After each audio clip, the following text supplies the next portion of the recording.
What's going on, everybody? Welcome to the Fresh Podcast, where we bring everything fresh in entertainment. And today, we are talking about everyone's favorite psychopathic maniac that beats up the mentally ill, Batman. Specifically, his games. And help me in this endeavor, I have Seth. Seth, how you doing?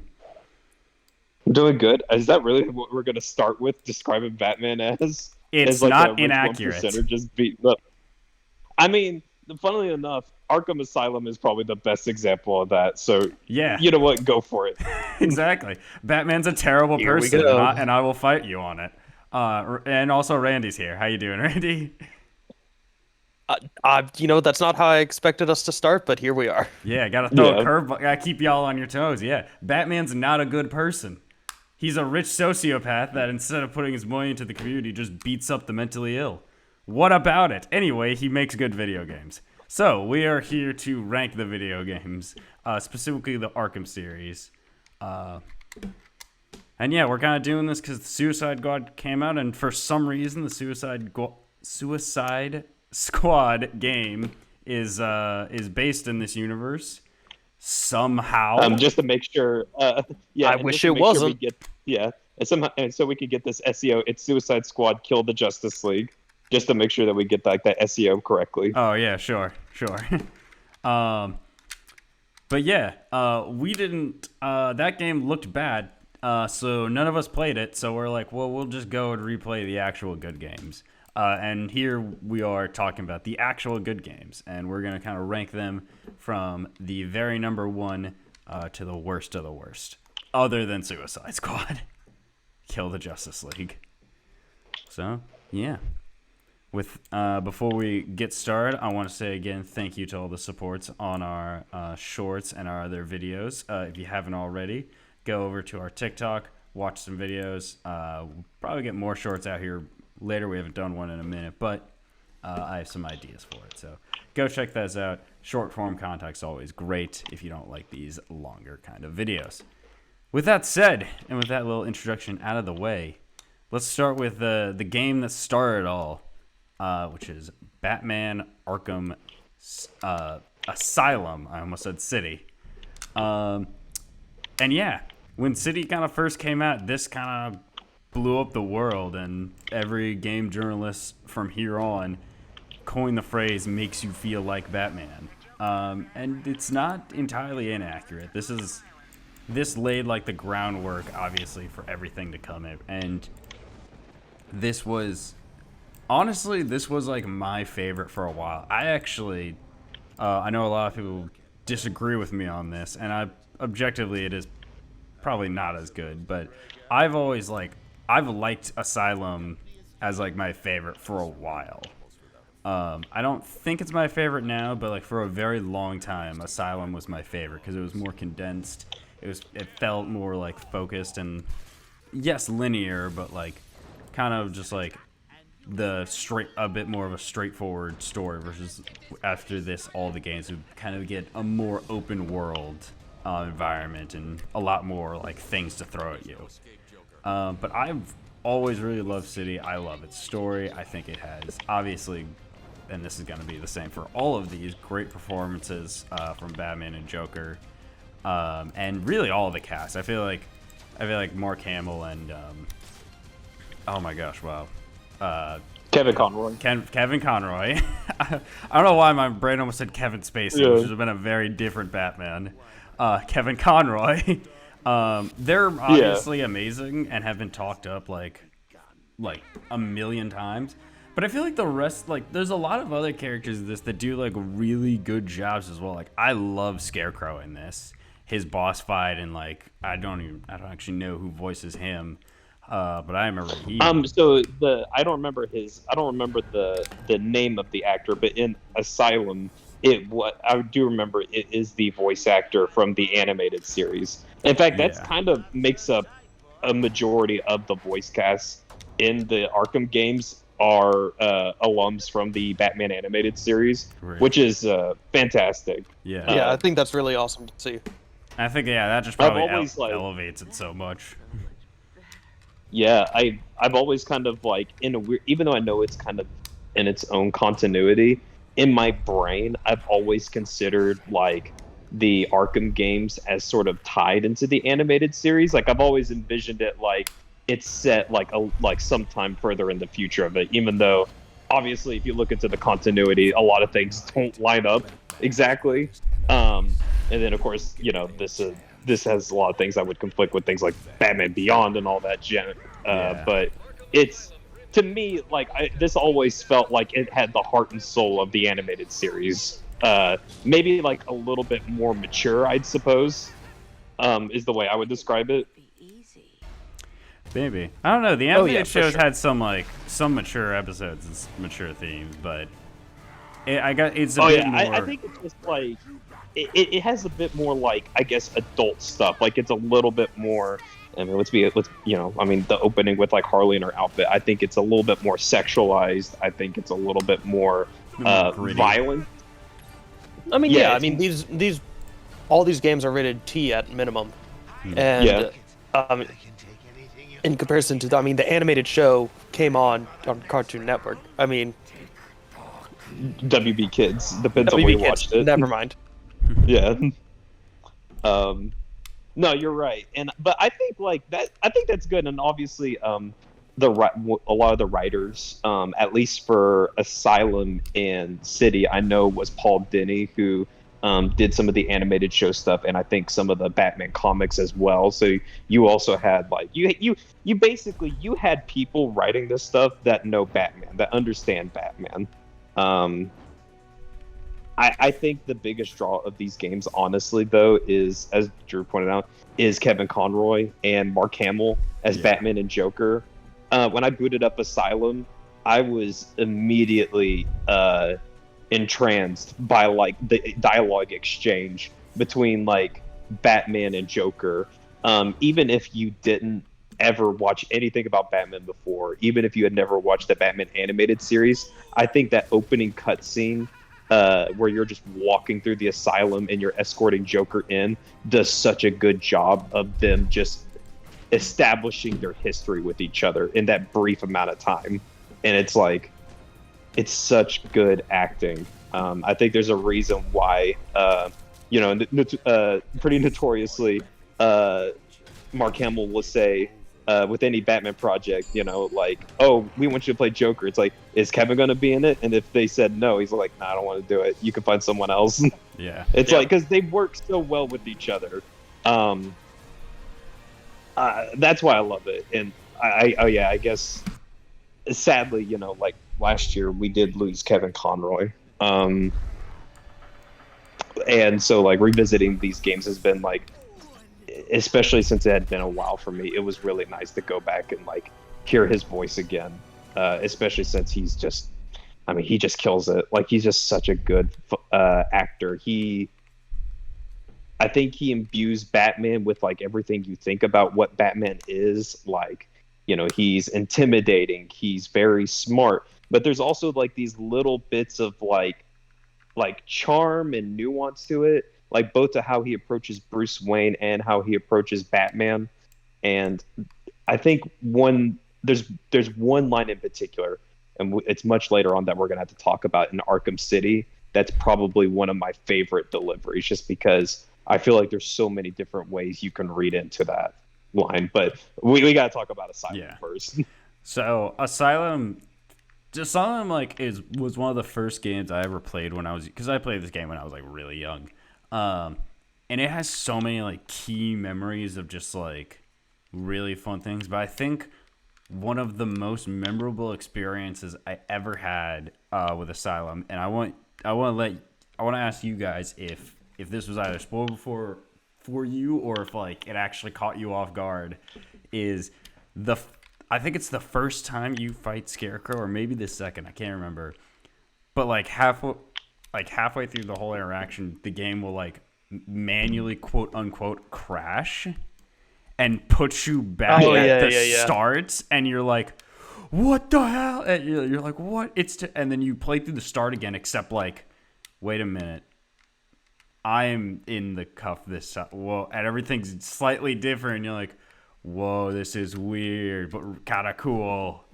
That I remember was like, Oh yeah, that's always been like really memorable for me, and that was like super cool. I don't know if it can be like done today, But at least like when I was younger, because that was never spoiled for me. That was always like such a cool moment for me. I think a lot of games do that kind of trick nowadays, but I do agree. I think Asylum was one of the first games I ever played as a kid that ever pulled like a trick where it's like it messes with the idea of it being a video game. Yeah. I love the first time you start to get into the Scarecrow sequence, because like it starts off as pretty normal where you're going in, you're rescuing Commissioner Gordon, but then it's like, oh no, you find his body, and then the game starts to tilt towards like the Dutch angle. Like I like how the camera actually tilts towards that, and then like Batman's trying to reach Barbara and explain what's going on, but then it like cuts out and it gets very weird. He gets to the morgue and he finds his parents in there. It fucks with you, and I definitely think like, well, I don't think it's the first game to do it. It certainly was the first game I think I played as a kid that experienced that, where the game used the knowledge that it is a game to fuck with you. Well, of course, the classic other example during the Scarecrow sequence is when you replay the intro sequence again, but this time it's Batman strapped into like the gurney, and it's Joker escorting him into the asylum. And then it goes into first person where you're back as Batman, and then Joker shoots you, and then like the loading screen pops up, and it's just like, use the middle stick to dodge Joker's shot, and it's just like, unless you're playing on a Nintendo 64 controller, there is no middle stick. Yeah. And that's such a fun fucking moment. I think that's just, I had never really heard of Rocksteady beforehand, but there's just something about that team where they were just firing on all cylinders with this game, man. And like I think, yeah, like the Scarecrow sequences are like some of the big standouts of like how they're able to take like the format of a video game and use it as a storytelling element. It's such a it's very simple but ingenious. I love it. No, I think this game has always stood out to me, and I think that my favorite. I think Scarecrow will always have like my favorite moments from like Asylum, but like there's so many other like really fun bosses. I like the Poison Ivy stuff. Obviously, anytime you have a conversation with Joker, it's great. But yeah, this game just kind of like laid the groundwork, and we'll hark on this. We won't hark on like all the gameplay things because a lot of them will be very similar. But this game started everything, including like a brand new like combat. Well, not brand new. It had been slightly done before, but like not to this level. And I think it kind of popularized this style of combat and style of gameplay that after this game basically became known as Arkham style combat, where it's, you're. Oh yeah, and people were like, that's like, it became the baseline, I feel, for this kind of style. Yeah. And then this mixture Yeah. of like combat into stealth as well, and it'll evolve as we continue going. But yeah, what was your guys' thoughts like the first time you tried out like the combat? Randy, you want to go on I'll this? go I for feel it. like I talked a lot. Sure, yeah. So I didn't play these games in order, so I was already familiar with the combat from playing City first. Why did I play City first? I couldn't tell you. I think it was the newest one at the time when I finally got an Xbox, because I was late to the game on getting an Xbox 360. So, we were just like, oh yeah, cool, the new Batman game. Yeah, we'll play that. But combat-wise, even from going from City back to it, you can tell there's some differences, but it's still like all those core like bones and foundations that were put in Asylum were really easy for someone to pick up and play, in regards to, you have your basic, you have your X to hit people, your B to stun, and your triangle and or Y to counter. So you kind of have these three main buttons to really deal with. But the way all the animations flow together, and then how they iterate on that with different types of enemies, that either will have like an unblockable or something like that you have to like dodge roll out of the way. was definitely the basis of a very strong combat system that they just kept iterating on as we go down the line. Yeah. Now I have. I feel like Go ahead. I feel like I feel like what you're talking about, Randy, kind of helps explain why it was so intuitive. Is that the combat system in this game is very easy to pick up on. It's not like I feel like at this point before Batman, a lot of like action style games were kind of had like the sort of Devil May Cry format, which obviously I love. About like alternating combos and stuff like that, where you alternate between your light and your strongs, and you have different combo strings. And it's like, are you in the air? Are you launching in the air? Are you like doing a stinger? Whereas Batman took a different approach, where really there's only really one attack button in the game, and that is just the X button. And basically, it's just X, X, X, X, X. You know, you could just keep hitting that over and over and over. But by throwing in, like, you have your stuns, you have your bolts, you have like your counters, you have your gadgets. It's like these little ways that the game is able to integrate in nuance and depth into the combat. I think what really drives Arkham's combat is its enemy variety, because you start off with like your basic goons where like they attack, and then they you can counter them, you can punch them, and it's very simple. But then you get enemies with weapons, you get enemies with guns, you get armored enemies, and it's like you feel the escalation. And I think what they're going for with the combat is it's always about making Batman feel like a one-man army, where every time he enters an encounter, he is always facing overwhelming odds, but he is somehow just beating the shit out of everyone there because he's just simply a better fighter than anybody else that's coming at him. I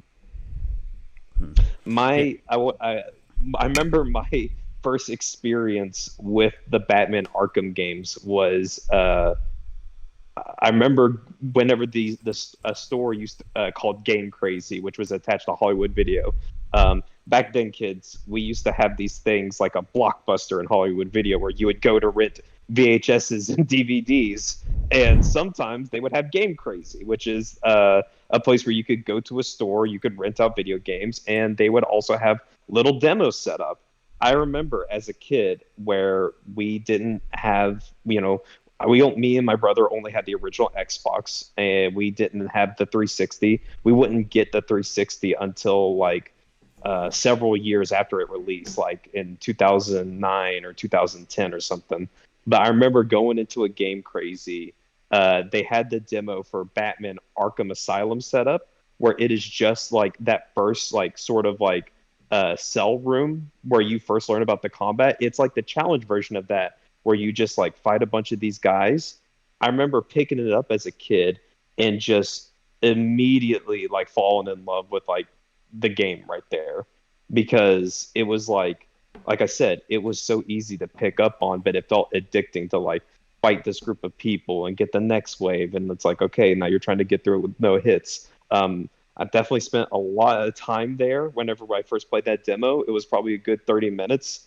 Definitely aggravated my dad. But I think it, like I said, I think it speaks to the simplicity and why the combat in the Arkham games work so well. Is not only is it simple to pick up, but it's extremely polished. And I think a lot of games have picked it up. And although a lot of games have definitely tried to do their sort of own takes with it, I truly don't think I don't think any game that has come out since has not been able to really beat out Batman's combat. I truly don't. That uses the same format. We've had a lot of good contenders. Like we've had like the Spider-Man games, that Mad Max game, the Shadow of Mordor games. Like a bunch of them that have integrated in a similar style of combat. But I don't think any of them have quite brought in the same level of like polish or like good design as the Batman games have. Yeah, it's very much like, even from that very first I game of agree with you on that. Yeah, there's been a lot of attempts. Yeah. So we can talk about Asylum all day, but we have 4 of the games to get to and a bunch of other bosses to talk about. So for the purposes of this podcast, guys, I am thinking right now I'm going to put Asylum up at like second best. I think it's really good. I think it's very focused. There are a few weird moments, especially like that one time Joker turned into a colossal Bane type monster, but we don't need to talk about that. But I think overall it's really good. It's at a very solid foundation for the games. And I'm happy putting it at second place. Maybe we'll change it later, but what are your guys' thoughts? Randy? I think yeah, initially it's a very good spot. I know so far Will has been playing through some of them. He puts Asylum for him at number 1. He likes a lot of the Metroidvania aspects of it. Yeah. Me And personally, honestly, I like a bit more open, in my opinion. So I'm comfortable with putting it in second right now. But who knows? Maybe as this, ranking / podcast continues, we may change our mind. But at the moment, I think second's a good spot. Yeah. And I'll say I feel this. like I agree with Will. I think I personally like it more, but in terms of like, I guess the group rating. But yeah, go ahead, Seth. Yeah. Yeah, I feel like for me, Asylum has like it. Obviously, it set the foundation for the rest of these Arkham games. But I think one of the cool things about all the Arkham games is they are all set during one night. Some of it is kind of stretching of like, could this really all be done in one night? Like when we get to night, it's going to be very much like, did Batman really do all this in one night? But I think what it helps with the storytelling. It brings it a lot of focus to you're in this one spot with Batman throughout the whole night, and you see the wear and tear on his suit, on his face. Like you see the scars that he gets in a fight. You see where his suit has been damaged, where he's been shot. And I think it just adds to like how this one really long night is taking its toll on Batman. I think an Asylum just does such a good job with that setting. Since it's all set on just the Asylum itself, there's just a lot of focus brought to its atmosphere, to its environmental detail, to where I think it's probably one of the best uses of its story is because it's just so narrow in focus on what it's trying to accomplish, which is about bringing the world of this little spot, this Asylum, to life. I think because of the atmosphere, because of the feeling of it, I could see it being argued for number 1. Personally, for me though, it is number 2. I'm very much fine with keeping it at number 2, but I do think after this game, I think we lose a little bit of that atmosphere. I think we lose a little bit of that focus, even though they do keep to the rule of it's all set during one night. I completely forgot about that when looking back at these stories. I'm like, oh yeah, somehow he's able to do like 12 hours worth of content in 8 hours. Like the second game starts stretching it really bad. Yeah. It's like, okay, this is it's like the first night it's like, okay, it's about like if you just focused on the main story about 8 hours ish. So it's like it's kind of believable if this was like if it's like during the winter maybe it's like okay, that might be like, believable. It's winter and the sun went down at like 6. So it's and that's exactly if it was like evening. Yeah, but it starts once you start to get into like especially once you start to get into a city, it's like okay, this is stretching it. There's no way Batman did all this shit in one night. Yeah, well, let's not waste any time and kind of talk about this game's direct comparison, which is City. And yeah, I mean, I feel like a lot of this, and it'll be a main theme, but a lot of everything we just said about Asylum will be worked and could apply to City. It's just expanded out wider now. like the game, it's now officially, it's not really a Metrovania anymore. It's a proper open world where you are flying around, doing everything in this really big city. There's more baddies. There's more side quests. There's more different things to do. How he's doing it in one night, I don't really know, but it is. And City kind of like takes the motto of like, we're gonna do everything from Asylum, but now we're just gonna like triple the map size or something. And it's impressive, and like definitely like one of those where it's like, yeah, it's gonna be this one and Asylum that are fighting for 1 and 2 spots. But I want to hear your guys' thoughts of like, you don't even have to compare the two, but just like, what are some of the things that going from Asylum to City, like what did Asylum like improve on, or what did maybe it kind of fall shorter on? Randy, I'll start with you because I think you said you replayed this one, correct? Or this is the first one? Yeah, so yeah, I started with City, was the first one I started with. And so in regards to some of the differences I felt, you can tell that the combat is a bit more crisp in City for sure. They start to add in more enemy variety. I don't remember if in Asylum they had anyone with like these like stun batons or whatnot. I know they were added here, I'm pretty sure. Along with this was the first time I think we also had people with like ninjas with swords, because you end up talking a little bit with the League of Assassins. Also, the first time they integrate multi-counters, which I think is a big adjustment. Oh yeah, that was fun.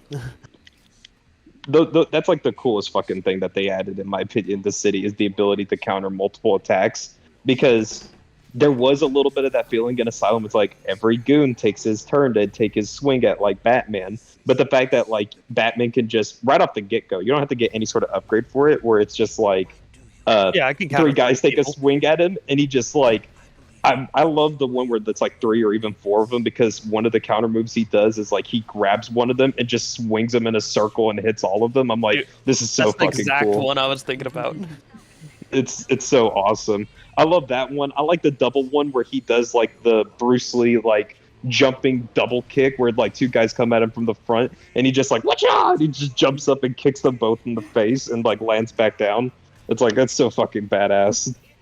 Yeah, I didn't even realize that was where they added it. I guess, to be fair, I've only played through Asylum once. City, I have played probably 5 or 6 times through. City's so good. Yeah, no, I feel you on that. Because I remember, like, when I had it, it was one of the first, like, massive, like, insanely good games that I remember having.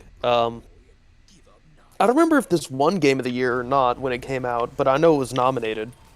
I know a lot of outlets gave it Game of the Year, which, I mean, that was 2011. That was a stack year. That's when we got, our Lord and Savior Todd Howard giving us Skyrim came out that year. That's fair. That's a hard one to go up against. There was a lot of games coming out that year, but I think I remember Arkham City being one of my favorites that year as well. It was, oh my god, so good. But I think also another thing that they added to it that I liked was having more playable characters in regards also to the challenge maps and stuff like that. And even outside of challenge maps, you could have, there was this whole side Catwoman DLC, which was actually pretty fun. That was integrated into the main story, mind you. Like, this isn't you don't just. In fact, it changes the intro of the game whether you have the DLC or not. Where like if you had like the base game, you basically go right to Bruce Wayne protesting outside Arkham City, and then obviously Hugo Strange and his men capture him and bring him in. Whereas if you have the if you have the Catwoman DLC, it starts with her basically breaking into Arkham City, I believe, finding this flash drive, and then beating up a bunch of goons before she gets captured by Two-Face. It's like, and you kind of like periodically just switch between Selena and Batman, and it's fucking cool. I really like It that. is, yeah. So, 'cause I know that was something they did have in Asylum, but I think it was a PlayStation exclusive where you got to play as Joker in the challenge maps Yeah, and and just stuff. the challenge, and there was no story to it. It was Yeah, it just was just, hey, you can do it in the challenge maps, which is, to be fair, that's still fun. I enjoy having characters like that in challenge maps. Um, I think another thing they really polished up on was adding in more gadgets and stuff. I really enjoyed, or even just modifying, like the Bat Claw. They modified it to where, because of it being this bigger map, you can get this upgrade to where you can then launch yourself from a grapple point, continuing into a glide. So needed. I remember as soon, like whenever I would replay the game, I would immediately go do these AR challenges to unlock that upgrade. I'd be like, "Yep, I'm doing that right now." Yeah. I mean, just everything. So many things are expanded on: the stealth, the movement, Yeah. the world. You get to play as side characters. You get the Catwoman DLC, and I ultimately, mean, I even also also like, yeah. Go ahead. sorry, but even also like, I know we'll probably get to it because this game has, in my opinion, best boss fight in the series, Yeah. Oh, well, in yeah. my opinion. Let's But just do like, that now. Yeah. boss fights are improved. The Mister Freeze boss fight. Oh, it's fantastic. I mean, Yeah. um, especially when you play it on harder difficulties, and he ends up having more health, so you have to continually take him down. Like, so the main premise is he learns once you take him down in one way, to do damage to him, he then learns what that is and then counters it, so you can't use it again. So at higher difficulties, this is, you gotta really use everything. You have to like use all of your skills, and all your gadgets basically. Because I think on the hardest difficulty, I think it's all but like two or three like methods have to be used to do the boss fight. Yeah. Like it's right. pretty insane. I definitely want to speak to that. Is like in general, the boss fights are leagues ahead than Asylum. One thing that I didn't bring up in Asylum is, and I know Drew focused mostly on the Joker boss fight at the end, which I agree is very out of place. But in general, I was not in love with a lot of the boss fights in Asylum. Compared to the combat with the main like kind of goons that you fight, they felt very simplistic. Um, like the scarecrow sequences are great, but then when you're actually quote unquote fighting him, it's basically you just running around an arena waiting for his spotlight to go away and then just like running to the next part, which is it's a cool spectacle, but not like really a great fight. And then like the Bane boss fight is literally just it's like a lot of other games where you just like you let him charge at you, you jump out of the way, you let him hit a wall, then you beat up on him. And then Killer Croc. Killer Croc is actually kind of cool. I'll give that one. Killer Croc is neat. Yeah. I thought Even though it's not really a fight, it's more like just you're basically just trying to walk around carefully, not to alert him. And when you do, you just have to hit his shot caller with a batarang to make him fall in the water. But the boss fights here are so much better. I think in particular, what they do a good job of is you never hear much about stealth boss fights in video games. And when you do, it's typically like a little underwhelming. For some reason, I'm thinking of the final boss fight in Unity, Assassin's Creed Unity, where it's basically you just have to hide, and if you get spotted by the bad guy, he just kind of like blasts you. It's like, all right, start all over again. You got to sneak up on him. Whereas, like in as Randy said, with the Mr. Freeze fight, it is testing every bit of knowledge that you have of the stealth systems, the gadgets that you're using, the different takedowns, like doing ceiling takedowns, doing corner takedowns, doing standard takedowns. I think it's really cool that like it is like one of the ultimate kind of like stealth parts. I even think, if I'm correct me if I'm wrong, but I also seem to remember that when Freeze starts to catch on that you're attacking from like or that you're hiding up in like the gargoyles that are hanging over that you always use in stealth, he starts to like freeze them or something like that, so Oh you yeah, can't 'cause use that them. is something Yeah. that definitely. I remember when I first played this game. It makes sense. I feel a lot of players overly rely on those gargoyles. See, Um, for me, it was the other way. I so would use the vents. I used the vents too much, and then after a while, he'd like put his gun in it and like freeze the insides of it so you can't get in there. And you were just like, That's awesome. yeah. No, it's such a cool boss fight in the way it learns, and like when you know what it's doing, like you can get around it like once you know the answer, but especially the first time you play it, it's like that freeze fight's so cool. It's by far. Yeah. I would say Because at that point you're like you've gotten so used to like stealth against like the regular goons and stuff like that you never actually expect them to kind of like you never expect them Learn. to actually learn. Yeah. So they're learning. like that is yeah.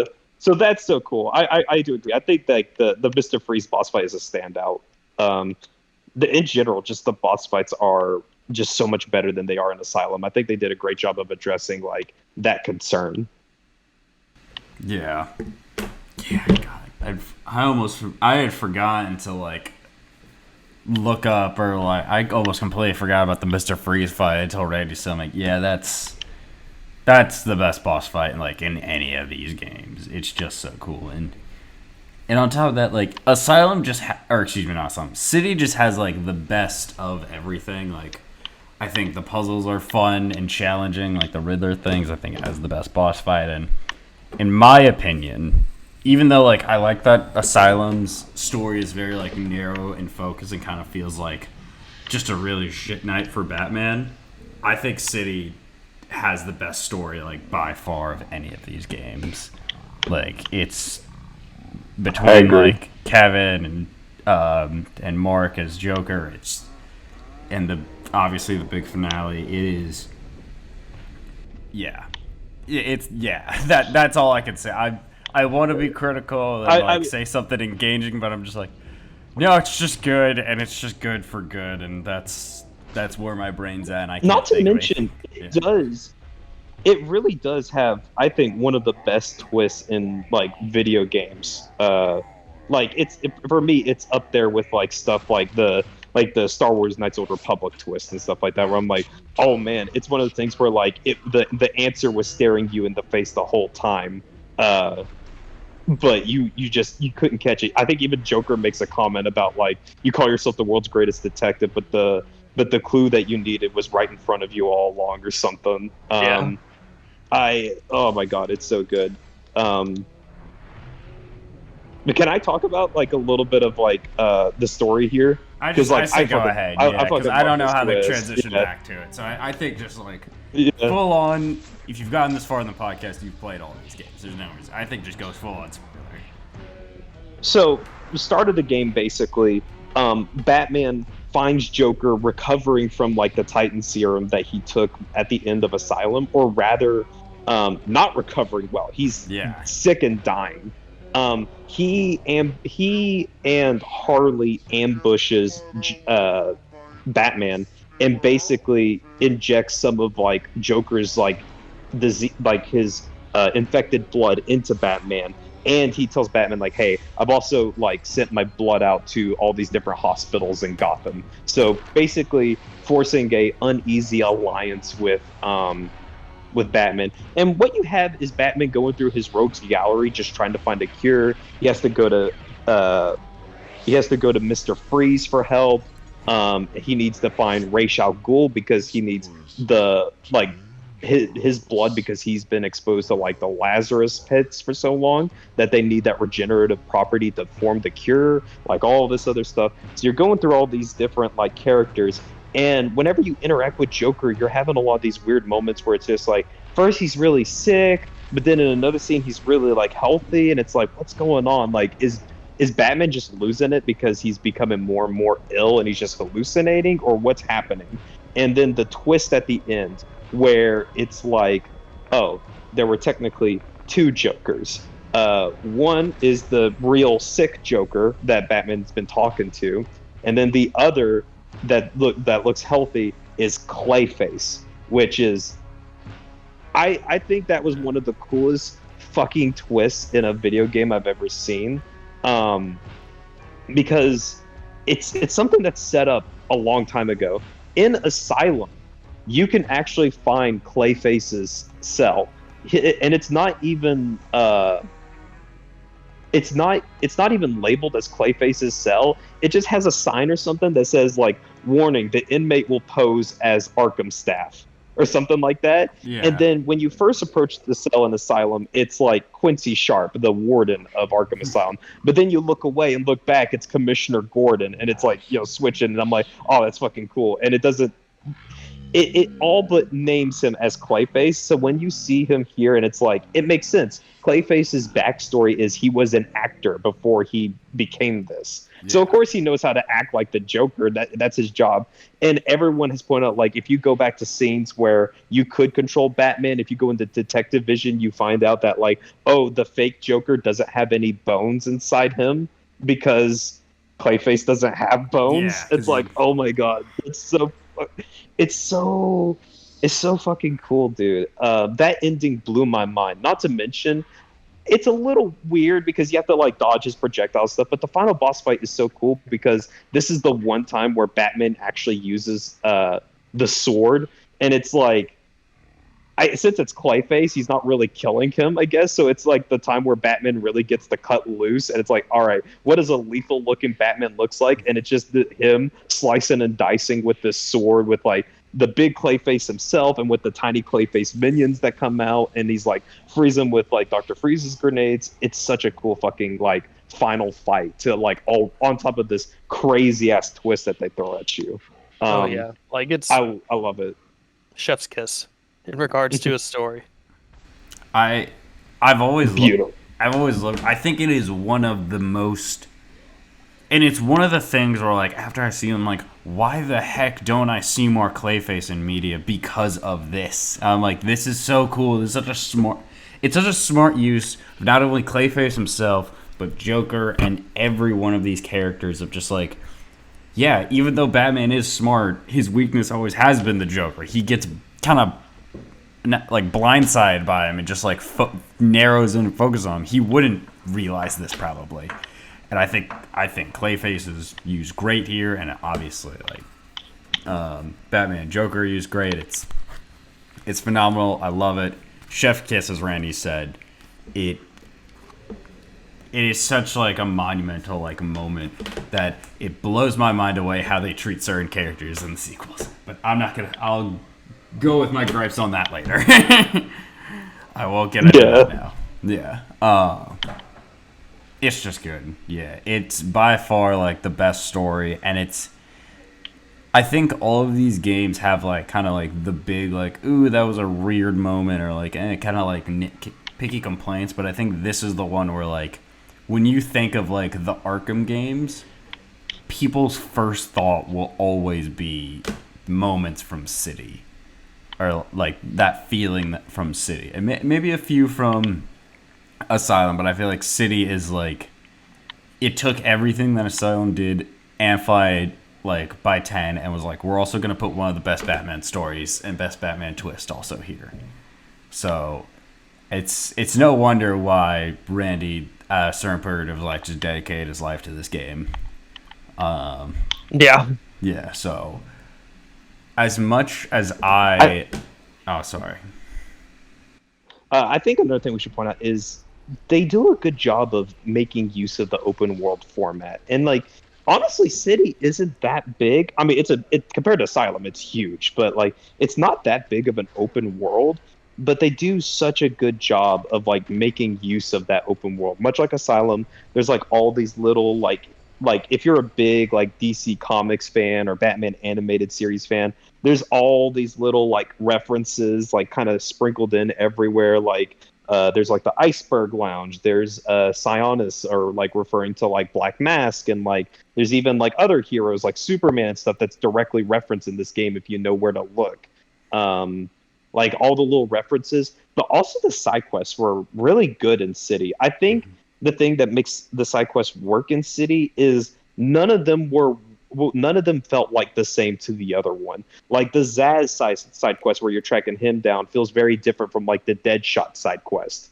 And they do a good job of like, sort of breaking it up across the game to where like you do like a little piece of it. It's like, all right, you're not going to like the Zaz side quest where you like you hear from him on the phone. You're not going to get another call from him until you progress the main story a bit. They do such a good job of just pacing out these like little side pieces that you want to like go out and explore and uncover.